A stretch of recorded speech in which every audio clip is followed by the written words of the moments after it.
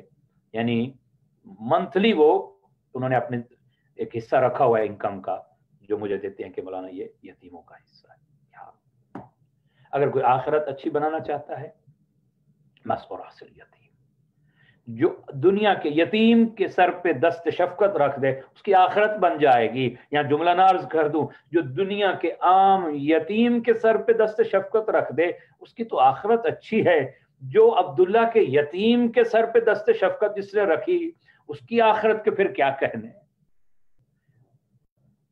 اللہ اکبر. جس نے نبی کی پرورش کی یتیمی کے اندر، ابو طالب جناب عمران کی کیا منزلت ہے. خیر، دوسرا کام، اب تعطف علی الارامل، بیوگان کے اوپر رحم کرنا. معاشرے کے اندر اگر کسی کا شوہر فوت ہو گیا، اس کے یتیم بچے ہیں اور بیوہ عورت ہے، تو چاہیے آپ کو، اگر فیملی کے اندر ہے آپ کے، اگر خاندان کے اندر ہے تو آپ کی ذمہ داری ہے، اگر سوسائٹی معاشرے میں ہے تو. اور امیر کائنات نے بھی وصیت نامہ میں انشاءاللہ عرض کروں گا، مجالس جو آگے آئیں گی، اس میں یتیموں کے بارے میں بتایا ہے کہ یتیموں کا خیال رکھنا. یتیم پرور ہیں آپ کے سارے امام، چاہے امام زین العابدین، امام حسن، ایک ایک امام کی زندگی پڑھیں، یا ہدایت میں، یا عبادت میں، یا خدمت خلق میں. یہ 3 ہی عنوان نظر آتے مجھے معصومین کی زندگی. مصلے پہ، مصلے سے ہٹے ہیں تو پشت پہ روٹیاں اور کھانا رکھ کے اپنے خود ایک ایک یتیم، ایک ایک بیوہ کے دروازے پہ جا کے چھوڑ کے آ رہے ہیں. یتیموں سے ایسی محبت اور پیار کرتے تھے کہ جن کے ماں باپ موجود ہوتے تھے وہ رشک کرتے تھے، کاش ہم بھی یتیم ہوتے کہ علی ہم سے بھی ایسی محبت کرتے جیسے اپنے بیٹوں سے محبت کرتے. فقراء اور مساکین کا خیال رکھنا اگر آپ چاہتے ہیں کہ آخرت اچھی ہو جائے. کبھی ایسا نہ ہو کہ ان کو تمہارے دروازوں پہ آنا پڑے. بارہا میں نے عرض کیا ہے، یہ نیکی کا اعلیٰ درجہ ہے کہ آپ خود ان تک جائیں، پہنچائیں.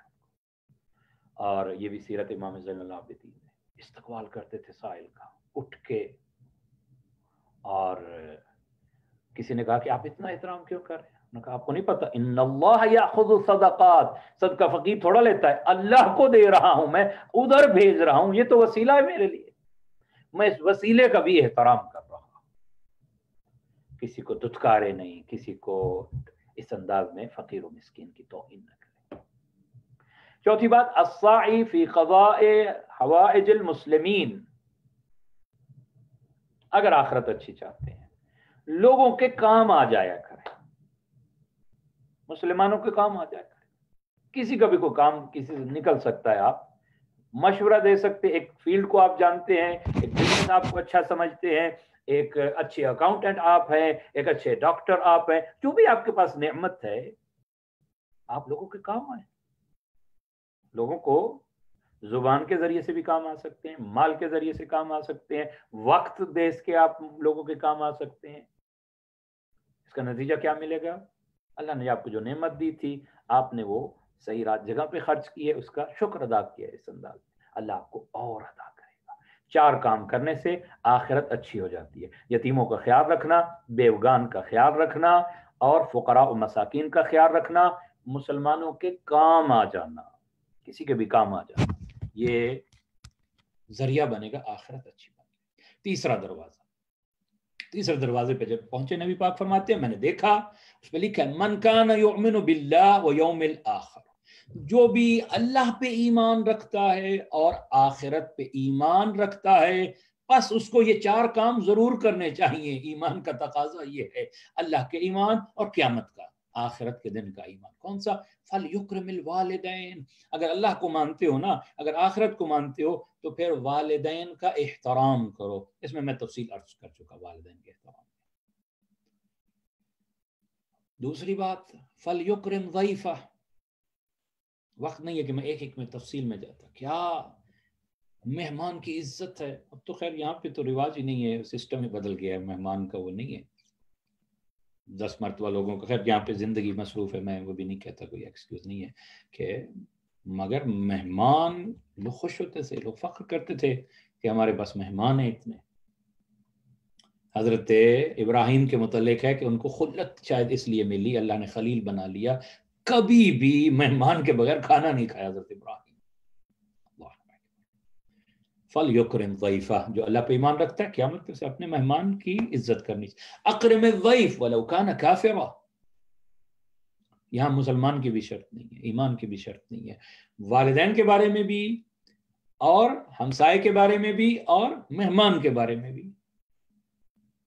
احترام کر۔ اکرم الضیف ولو کان کافرا، کافر کیوں نہیں تیرے دروازے پہ آ گیا، اس سے بھی اچھے طریقے سے پیش آ۔ مہمان آتا ہے تو اپنا رزق ساتھ لے کے آتا ہے، یہ روایت کے الفاظ ہیں، کوئی علیحدہ تمہارا نہیں کھاتا، اللہ نے اس کا حصہ علیحدہ رکھا ہے تمہارے رزق میں، وہ اپنا رزق ساتھ لے کے آتا ہے، اور جاتا ہے تو تمہارے گناہ بخشوا کے جاتا ہے، مغفرت لے کے جاتا ہے۔ 3 کام، 2 کام۔ چوتھا فَلْيُكْرِمُ الْجَارَ، اپنے پڑوسی کا خیال رکھے، پڑوسی کا احترام کر، اس میں بھی شرط نہیں ہے، اکرم الجار ولو کان کافرا، احترام کر۔ ہم جن معاشرے میں رہتے ہیں یا ہمارے اگر نیبرز نان مسلم ہیں، ہمیں اور زیادہ ان کا احترام رکھنا چاہیے۔